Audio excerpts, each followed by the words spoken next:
Bismillahirrahmanirrahim. Assalamualaikum warahmatullahi wabarakatuh.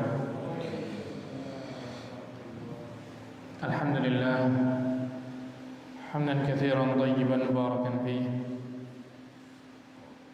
Wa asyhadu an la ilaha illallah wahdahu la syarika lah. Wa asyhadu anna Muhammadan abduhu wa rasuluh. Ya ayyuhalladzina amanu taqullaha haqqa tuqatih wa la tamutunna illa wa antum muslimun. فإن خير الحديث كتاب الله وخير الهدي هدي محمد صلى الله عليه وسلم وشر الأمور محدثاتها وكل محدثة بدعة وكل بدعة ضلالة وكل ضلالة في النار. بسم الله.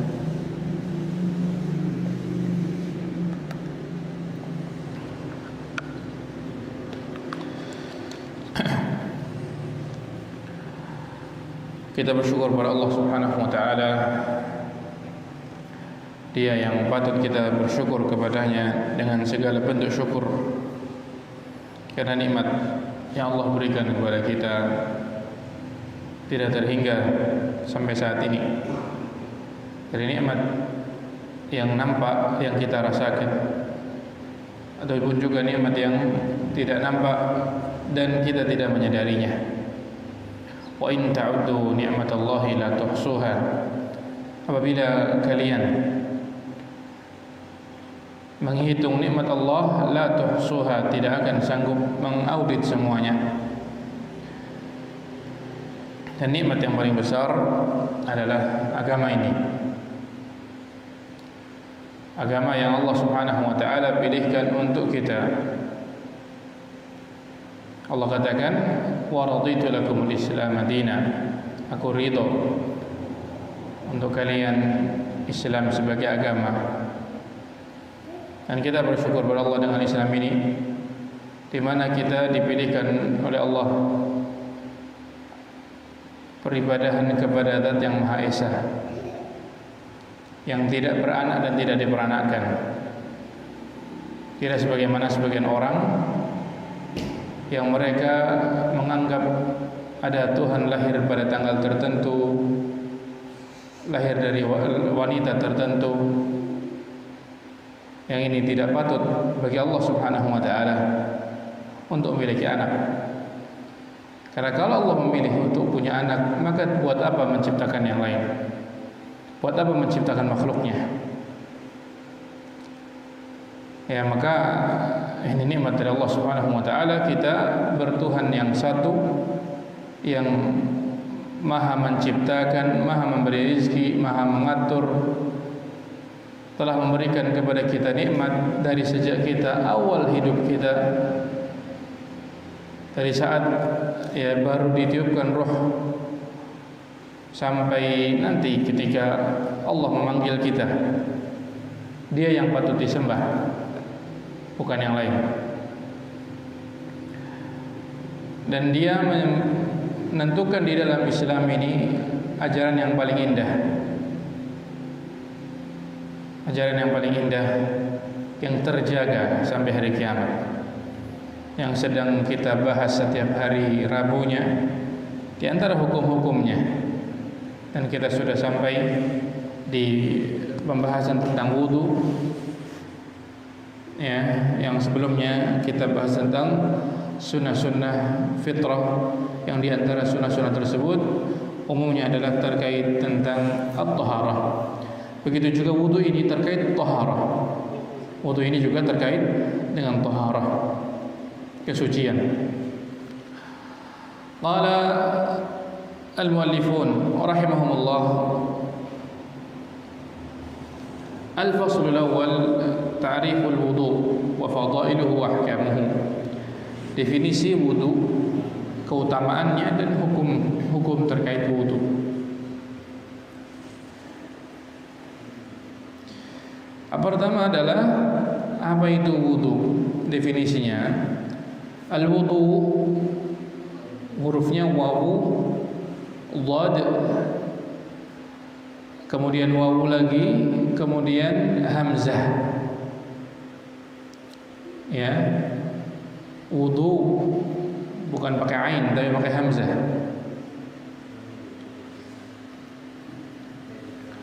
Baik.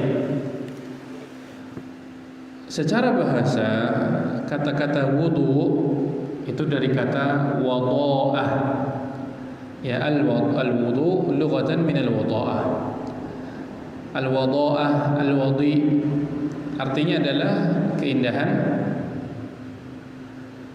Ya, al-bahjah sesuatu yang cerah, wan nadhafah dan kebersihan.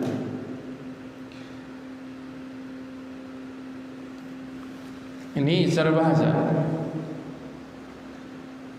Dan istilah wudu di dalam penggunaan atau kalimat wudu dalam penggunaan ada kata wudu dengan dhammah wudu, ada yang dengan fathah wadu.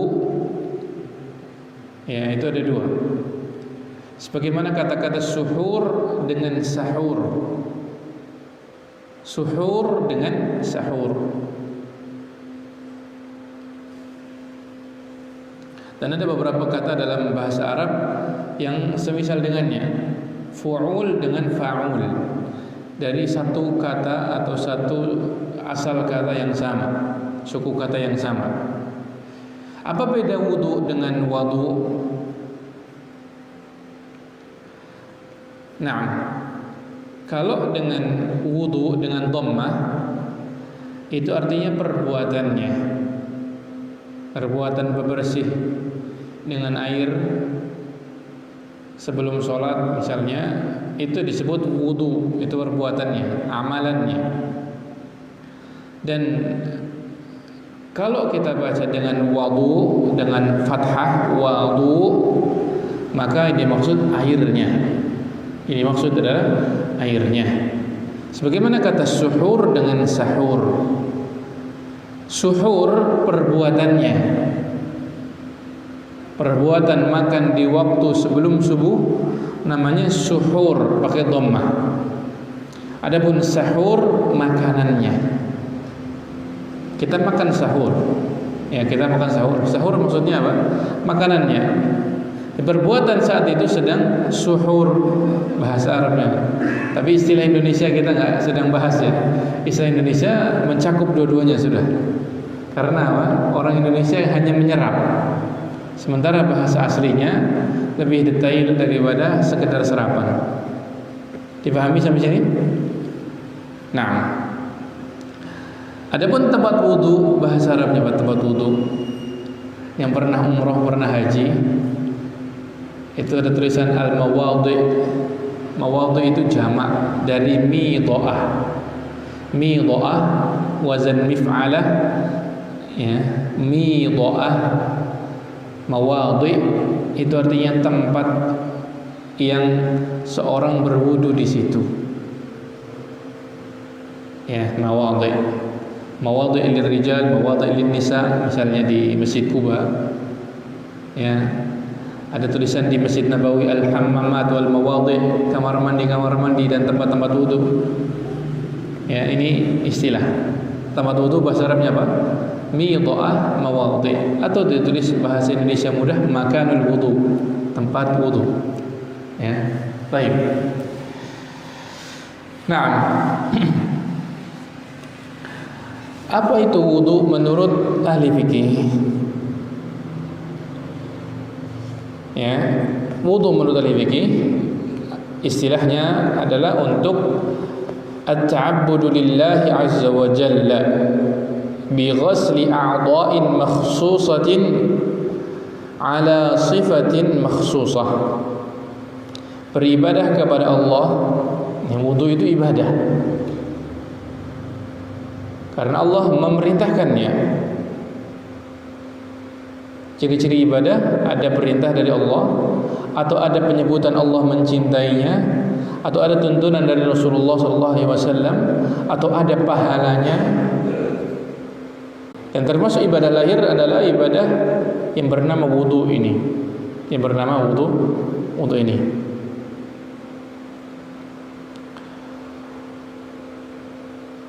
Apa itu?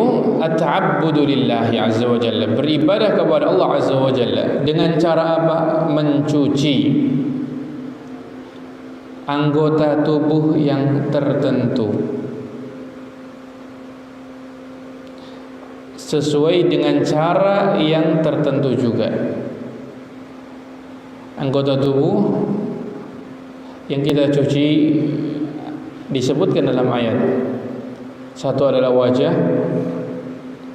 kemudian tangan sampai siku, yakni siku ikut, ya. Ilal marafiq maksudnya dalam ma'al marafiq, ya, maksudnya mencuci tangan sampai siku, sikunya ikut tercuci. Kemudian kepala dan kaki. Adapun kepala maka tidak dicuci tetapi diusap. Diusap. Ya. Dan penyebutan di sini mencuci anggota tubuh tertentu sementara kepala tidak dicuci adalah min babil aghlabiyah, mengambil yang mayoritas. Mayoritasnya memang dicuci.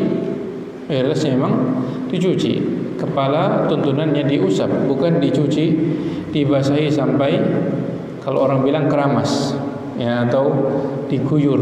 Enggak, tetapi diusap.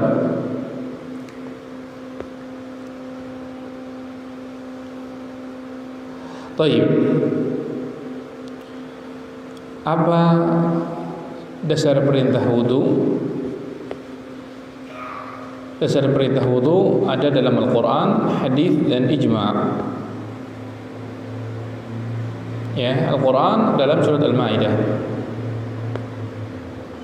Yang Allah katakan, ya ayyuhalladzina amanu idza qumtum ilas shalah faghsilu wujuhakum wa aydiyakum minal marafiq wamsahu biru'usikum wa arjulakum ilal ka'bain.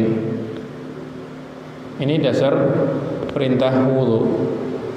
Wahai orang yang beriman, apabila kalian ingin bangkit menuju salat, maka cucilah wajah kalian, cucilah tangan kalian sampai siku, basuhlah kepala kalian, dan cucilah kaki kalian sampai ke mata kaki. Ini dasar Al-Quran.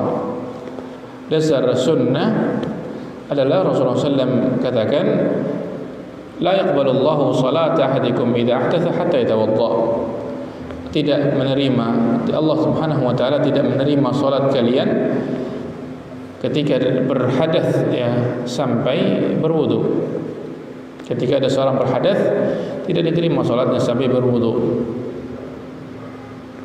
Dan kaum muslimin ijma' atas kesyariatannya hal ini. Ya, syaratnya wudu. Dan dia memiliki keutamaan. Keutamaan dari wudu banyak. Di antaranya adalah al-wudu syatrul iman. Dia adalah setengah dari keimanan. Rasulullah SAW katakan at-tuhuru syatrul iman. Ya, at-tuhur di sini maknanya wudu, setengah dari iman. Ya, maksudnya apa? Di antara maknanya, iman yang dimaksud apa? Salat. Apa dasarnya? Kenapa iman yang dimaksud salat? Allah katakan dalam surat Al-Baqarah, ya, juz 2, sebutkan di sana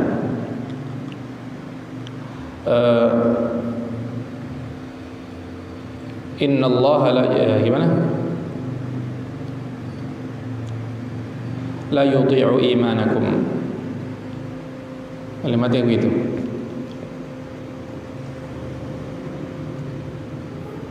La yudhi'a imanahum. Allah tidak menyia-nyiakan iman mereka.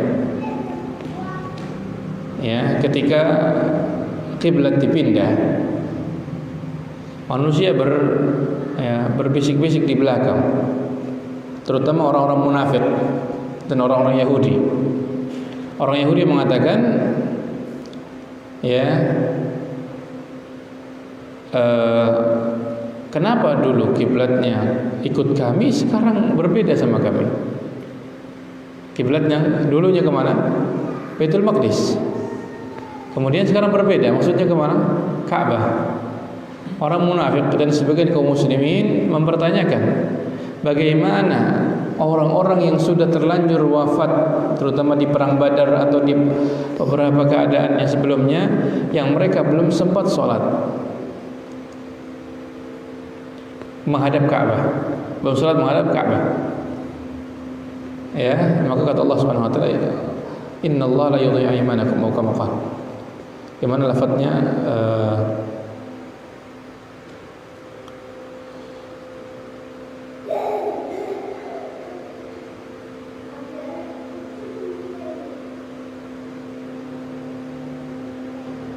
Baik. Allah Subhanahu wa taala tidak menyia-nyiakan iman mereka. Iman mereka, salat mereka, pahala mereka yang sebelumnya tetap diterima. Baik. Al-wudu syatrul iman. Wudu setengah dari iman. Di antara maknanya adalah bahwa ini adalah setengah dari salat. Ya, walaupun bisa dimaknakan umum. Karena agama kita ya memperhatikan kebersihan lahir dan batin. Kebersihannya lahir dan batin. Sementara wudu ini kebersihan lahiriah. Adapun kebersihan batin dari segala sesuatu yang merusak amalan dari hati seseorang, dari tidak ikhlas atau adanya riya atau adanya hal-hal yang lain yang merusaknya. At-tuhuru syatrul iman. Ini hadisnya. Kemudian al-wudu mukaffirun lidz-dzunub. Wudu menghapuskan dosa. Dalam hadis disebutkan seorang tidaklah mencuci wajahnya kecuali akan keluar dari wajahnya bersama air yang menetes. Sampai akhirnya Rasulullah SAW mengatakan ketika selesai berwudu dia keluar dalam keadaan bersih dari dosa. Bersih dari dosa. Hatta yakhruja naqiyyan minadz dzunub. Kemudian yang ketiga di antara keutamaannya adalah menjaga wudu adalah tanda-tanda ahlul iman. Ya, tanda-tanda orang yang memiliki iman.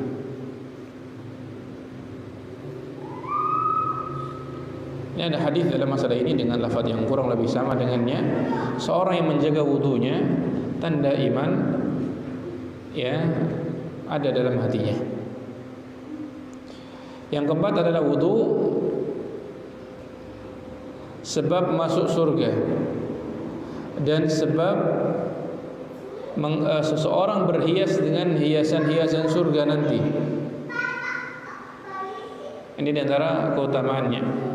Di antaranya ada hadis Bilal bin Rabah ketika beliau dikabarkan oleh Rasulullah, "Wahai Bilal, amalan apa yang membuat engkau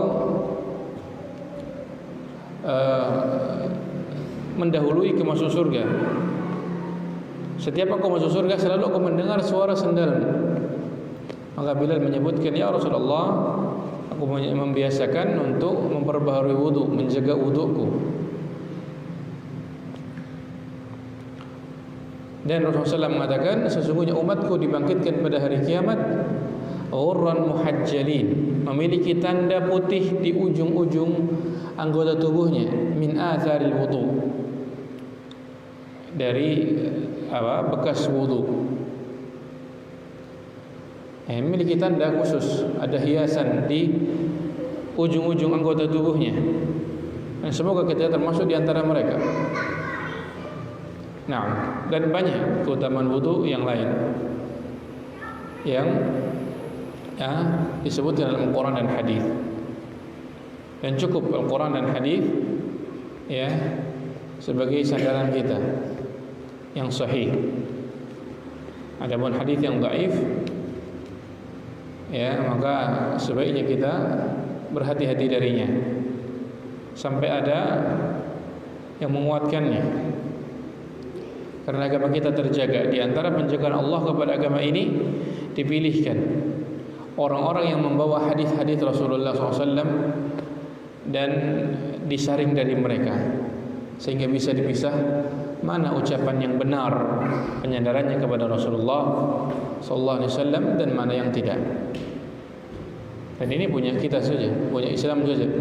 Tidak ada agama lain yang punya. Ya. Baik. Ini keutamaan-keutamaan wudu sudah kita lewat. Itu pertama tadi sebagian dari iman. Yang kedua adalah menghapuskan dosa. Yang ketiga, seorang yang menjaga wudu tanda iman dalam hatinya. Dan yang keempat yang kita sebutkan adalah wudu adalah sebab masuk surga dan sebab seorang mendapatkan perhiasan surga. Baik. Tempat-tempat disyariatkan wudu. Kapan seorang disyariatkan berwudu? Naam. Yang pertama adalah sebelum azan. Disyariatkan berwudu untuk azan. Ini sunnah, hukumnya sunnah. Walaupun seorang seandainya azan dalam keadaan tidak berwudu atau batal di tengah azannya, dia teruskan dalam keadaan berhadas, tidak mengapa. Ya, tidak mengapa. Begitu juga iqamah. Hanya saja dia setelah iqamah dia harus wudu lagi baru sholat. Ya, muadzin seandainya terjadi padanya hadas ketika iqamah, selesaikan iqamahnya, kemudian apa? Dia berwudu, kemudian apa? Baru sholat. Baik. Yang pertama tadi ketika sebelum azan. Berikutnya adalah wudu untuk sholat. Wudu untuk sholat ini sebelum sholat. Dan ini hukumnya sebagai syarat sahnya sholat. Syarat sahnya sholat tersebut, kalau ditinggalkan maka sholatnya tidak sah. Kalau ditinggalkan maka sholatnya tidak sah. Kalau dia dalam keadaan berhadas, kalau dia dalam keadaan berhadas. Baik, kalau tidak berhadas bagaimana? Maghrib sampai isya, ya, tidak keluar masjid, wudunya sebelum maghrib. Misal, atau seorang memang perutnya sehat misalnya, dan dia tidak banyak makan yang bergas, memiliki gas ya. Kemudian dia berwudu dari zuhur, wudu, kemudian tidak tidur, ya, tidak buang angin, enggak ke kamar mandi karena mungkin puasa. Jadi enggak banyak angin, enggak banyak makanan atau air yang perlu dibuang. Salat asar masih wudunya zuhur, maghrib baru buka, belum makan juga adanya kurma sama air, lanjut lagi sampai isya. Habis itu maghrib taklim sampai isya misalnya, habis isya baru selesai dari semua itu, dia baru buang angin. Gimana? Sah, ya. Ijma' ahlul ilmi bahwa boleh seorang melakukan solat-solat yang banyak dengan satu wudu. Dan ijma' ini dinukil oleh banyak ulama, diantaranya adalah Ibnu Taimiyah rahimahullahu taala. Ya, boleh, sah-sahnya, solatnya sah. Namun disunnahkan untuk memperbaharui wudu itu sunnah hukumnya sunnah bagi orang yang memperbaharui wudunya ketika mau sholat. Ini sesuai kesepakatan mazhab fikih yang 4, hukumnya hanya sunnah. Tapi kalau dengan satu wudu dia sholat lagi, dia tidak mengapa. Dan ada kisah tentang masalah ini, tentang Imam Ahmad bin Hanbal dengan Imam Syafi'i rahimahumullahu ta'ala. Suatu hari Imam Ahmad bin Hanbal ini murid Imam Syafi'i rahimahullah. Imam Ahmad mengundang suatu hari gurunya Imam Syafi'i. Kemudian apa? makan malam dan bermalam di rumahnya Imam Ahmad. Ya, tayyib. Maka beliau lakukan beberapa hal. Yang pertama, Imam Syafi'i menghabiskan makanan, disebutkan menghabiskan makanan Imam Ahmad di malam itu. Jadi tamu menghabisin makanan. Yang pertama. Yang kedua, malam itu disebutkan Imam Syafi'i tidak sholat malam kecuali sebentar. Seandainya dihitung mungkin cuma witir. Dan yang berikutnya, Imam Syafi'i berangkat sholat subuh tidak wudu. Maka kata Imam Ahmad kepada anaknya, itu Imam Syafi'i kepada anaknya. Kata anaknya, saya melihat kepada beliau ada 3 keanehan. Yang pertama, makan yang habisin makanan kita. Ya, ulama kok ngabisin makanan. Yang pertama itu, sebutkan yang kisahnya. Yang kedua, kenapa enggak sholat malam? Ulama enggak sholat malam. Baik. Dan yang ketiga adalah kenapa sholat subuh enggak wudu? Ya, baik. Akhirnya ditanyakan oleh beliau kepada gurunya Imam Syafi'i tentang kritikan putranya ini. Kata beliau yang pertama, kenapa saya ngabisin makanan kalian? Karena saya tahu di dunia ini tidak ada makanan yang lebih halal daripada makananmu. Karena saya tahu ya ahli hadis bagaimana ya waraknya, zuhudnya, menjaga dari yang haram atau yang makruh pun dijaga, jangan sampai merusak. Maka kata beliau, saya ingin bernikmat-nikmat dengan yang halal. Baik, saya ingin bernikmat dengan yang halal. Ini alasan benar, alasan benar. Adapun kenapa saya tidak sholat malam? Saya itu tadi malam tidak tidur. Saya sedang belajar memikirkan satu hadis. Hadis ini hadisnya pendek, tetapi beliau katakan keluarkan darinya puluhan faedah, puluhan kesimpulan. Itu hadis ya Aba Umair ma fa'alan nughair. Hadis ketika Rasulullah SAW melewati seorang anak kecil yang sedang memegang burung yang mati, burung mainannya mati. Rasulullah bertanya, Abu Umair, bagaimana keadaan burung kecilmu? Hadisnya pendek. Beliau ambil dari kesimpulan banyak, puluhan. Ada sedang belajar. Dan thalabul ilmi dengan sholat malam mulia mana? Thalabul ilmi karena apa? Ini sebagai kesepakatan para ulama. Thalabul ilmi wajib. Sholat malam sunnah. Taib. Ini bukan berarti lagi belajar enggak sholat malam sama sekali, jadikan kebiasaan tiap hari. Nah, malam itu beliau tidak tidur. Dia sedang belajar memikirkan hadis. Taib. Maka saya mendahulukan thalabul ilmi yang memikirkan hadis ini daripada sholat malamnya. Kemudian kenapa saya tidak wudu sebelum subuh? Alasannya apa? Karena enggak batal, enggak tidur. Karena enggak tidur. Maka enggak mengapa. Rahimahullahu taala rahmatan wasi'ah. Ini kejadian pernah terjadi di antara mereka, diriwayatkan oleh para ulama dalam kitab-kitab mereka. Taib. Begitu juga salat jenazah. Salat jenazah itu memiliki syarat sahnya, yaitu sama dengan salat yang lain, yaitu harus suci. Maka orang yang berhadas dia harus suci dulu. Ya, di antaranya dengan berwudu. Yang berhadas dengan hadas kecil harus berwudu dulu.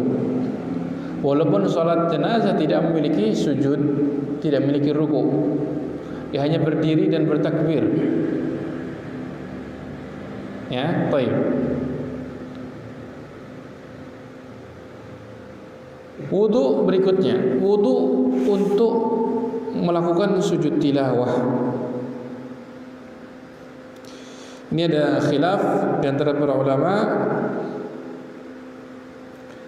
tentang masalah ini. Ada yang mengatakan syarat sujud tilawah harus berwudu, sebagian lagi tidak mensyaratkannya karena bukan sholat. Ya.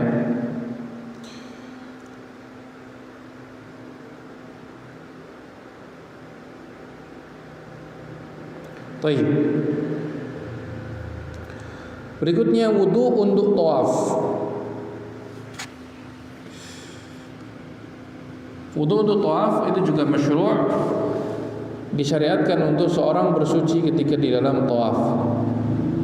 Ya, sebagian menganggapnya sebagai sunnah, sebagian menganggapnya sebagai kewajiban. Seorang yang meninggalkan sucian dalam tawafnya tidak sah. Sebagian mengatakan kalau itu hadas kecil tidak mengapa. Namun yang kuatnya Allah Ta'ala alam adalah tetap dia suci dari hadas kecil maupun hadas besar. Ya, dia harus bersuci. Baik. Karena dalam hadis Rasulullah SAW mengatakan at-tawafu bil baiti shalah. Illa anna Allah adzina fihi an-nutqa faman nataqa fala yantiq illa bi khair. Atau kama qala Rasulullah. Tawaf di Ka'bah itu seperti salat, maka siapa yang kecuali hanya Allah memberikan izin untuk berbicara, maka siapa yang berbicara maka hendaknya bicara dengan kebaikan. Wudu, tempat wudu berikutnya adalah ketika membaca Al-Quran. Ketika membaca Al-Quran dengan memegang mushaf.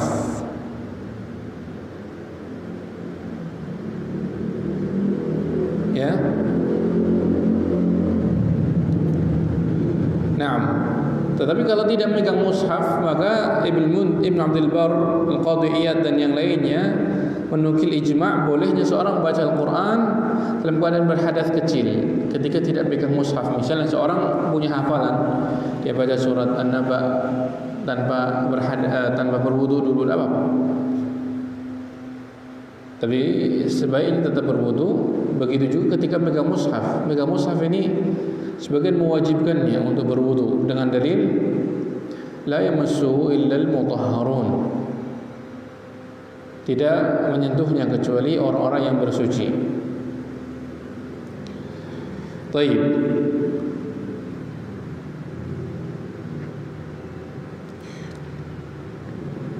Baik. Kemudian wudu untuk memegang mushaf.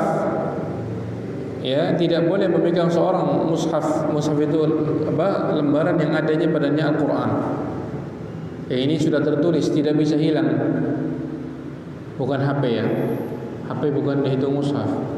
Karena HP bisa hilang, bisa berganti. Sebagaimana yang ada di kepala kita, yang ada di lidah kita, bisa keluar dari yang Quran, bisa di dalamnya ada Al-Quran, tapi bisa berpikir yang lain. Berbeda hukumnya antara mushaf dengan HP atau yang lainnya, yang itu bisa muncul sesekali kemudian bisa hilang. Adapun mushaf, lembaran-lembaran yang terus padanya Quran, maka tidak boleh memegangnya kecuali orang yang telah berwudu. Ini dinukil ijma', kesepakatan, bukan ijma', kesepakatan mazhab fikih yang empat, ittifaq mazhab fikih yang empat. Berikutnya, bagaimana kalau anak kecil? Anak kecil juga diperintahkan baginya untuk berwudu, namun tidak menjadi kewajiban. Karena ya, anak kecil boleh baginya untuk memegang Al-Quran, untuk hafalan, untuk belajar walaupun tidak suci. Itu dinukil jumhur Hanafiyah, Malikiyah, Syafi'iyah, dan satu sisi dari Hanabilah. Kalau anak kecil beda hukumnya. Baik. Ada lagi tempat wudu yang lain, yaitu ketika tidur, mau tidur. Ya, itu disunnahkan berwudu ketika hendak tidur sesuai kesepakatan mazhab fikih yang empat. Mau tidur wudu dulu, ini ada sunnahnya, ada hadisnya. Kemudian berwudunya orang yang sedang junub. Bagaimana orang yang junub? Ketika dia ingin makan, minum, ingin tidur, disunnahkan untuk wudu dulu. Ya. Begitu juga ya, ketika dia ingin mengulang hubungan suami istrinya, ya, nambah jatah. Ini apa? Sunnahnya wudu dulu.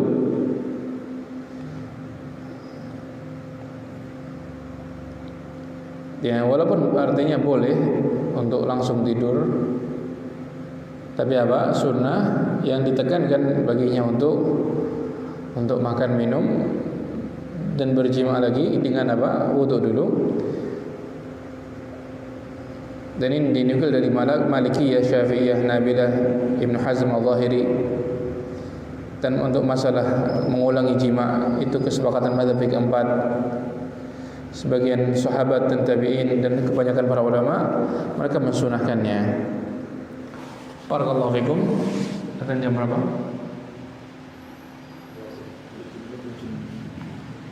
Berarti waktunya mundur banget ya. 7:30 nanti ya. Mungkin. Baik. Syarat wudu. Yani syarat sahnya wudu. Yang pertama adalah Islam. Wudu yang sah adalah yang dilakukan oleh seorang yang muslim. Tidak sah orang kafir untuk berwudu.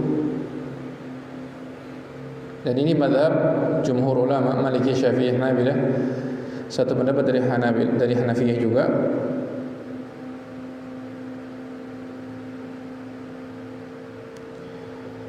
Baik. Berikutnya adalah berakal.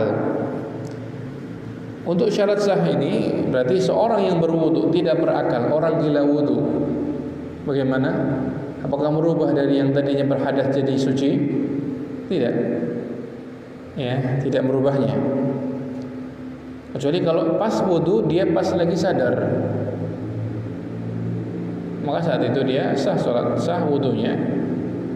Nah, ini sesuai kesepakatan mazhab fikih yang 4. Berikutnya adalah niat. Niat juga adalah syarat sahnya wudu.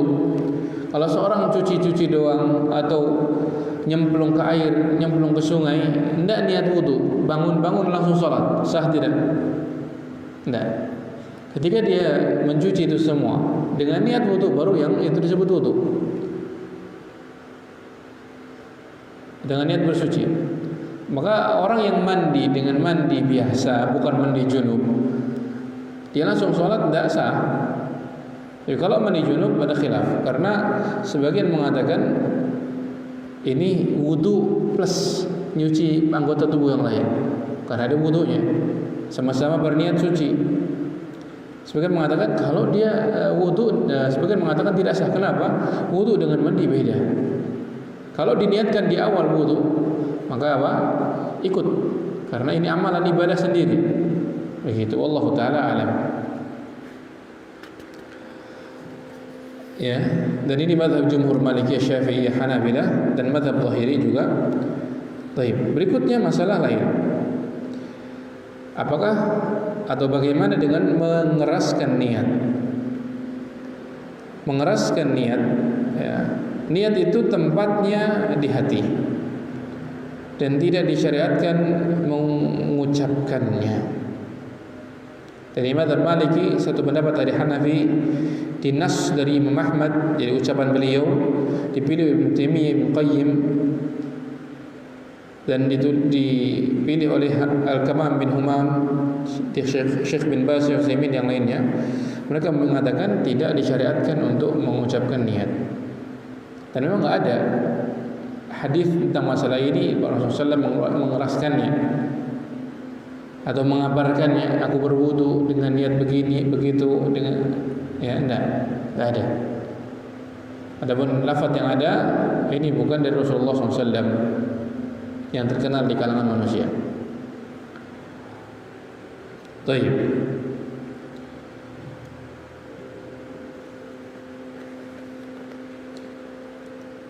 Berikutnya di antara syarat sahnya adalah berhentinya sesuatu yang membatalkan wudu.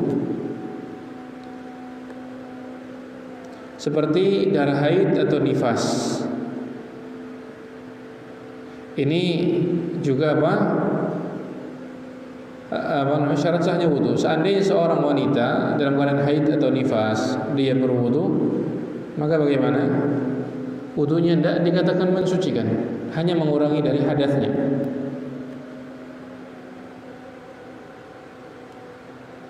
Dan dia juga tidak diwajibkan baginya berwudu.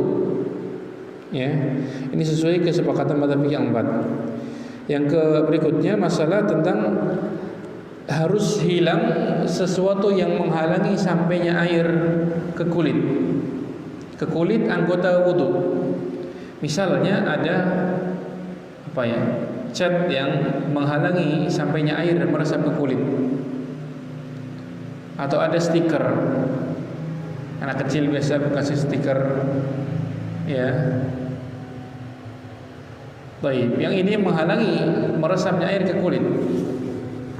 Ini juga harus dihilangkan dari kulit-kulit anggota tubuh kita sebelum kita berwudu. Ini supaya wudu kita sah. Karena kalau tidak, maka air tidak sampai situ, belum mencucinya dengan benar. Belum mencucinya. Berikutnya adalah masuk waktu bagi orang yang memiliki hadas terus-menerus. Masuk waktu gimana? Harus masuk waktu sholat sebelum berwudu.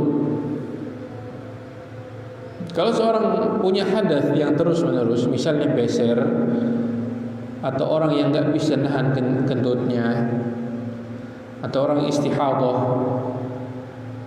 bagi wanita, ya, maka dia nunggu masuk waktu baru dia berwudu untuk sholat waktu itu. Ya, adapun sebelum waktu masuk, maka dia ketika masuk waktu maka dia mengulangi wudunya lagi.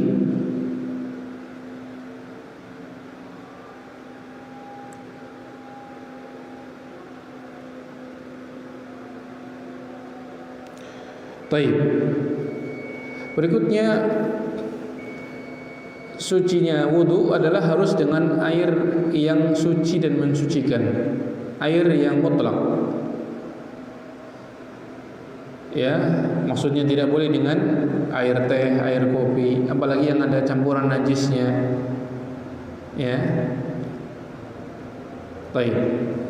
Bagaimana dengan haruskah mubah atau air yang boleh dipakai atau boleh kita pakai air orang?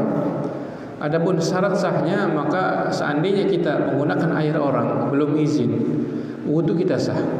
Hanya saja kita berdosa memakai air tersebut. Berdosa memakai air tersebut. Ya. Adapun wudunya maka dia sah. Namun tetap berdosa sesuai mazhab jumhur Hanafi, Maliki dan Syafi'i. Wallahu taala alam. Ini masalah wudu dan beberapa hal yang kita baca. Insyaallah taala ini pasal yang ketiga, fardu-fardunya wudu dengan izin Allah Subhanahu wa taala. Maka mari kita menjaga agama ini dengan sebaik-baiknya, dengan hati kita, dengan amalan kita, dengan lisan kita. Dan semoga Allah Subhanahu wa taala memberikan kepada kita istiqamah. Semoga apa yang kita baca memberikan ilmu yang bermanfaat, membuahkan amal yang saleh yang memberatkan timbangan kita di hari kiamat. Allahumma amin ya rabbal alamin. Semoga hati kita menjadi bersih dan wudu kita menjadi lebih baik dan salat kita menjadi lebih diterima oleh Allah Subhanahu wa taala. Wallahu taala alam. Subhanallah walhamdulillah, la ilaha illa anta, astaghfiruka wa atubu ilaik. Wassalamu alaikum warahmatullahi wabarakatuh.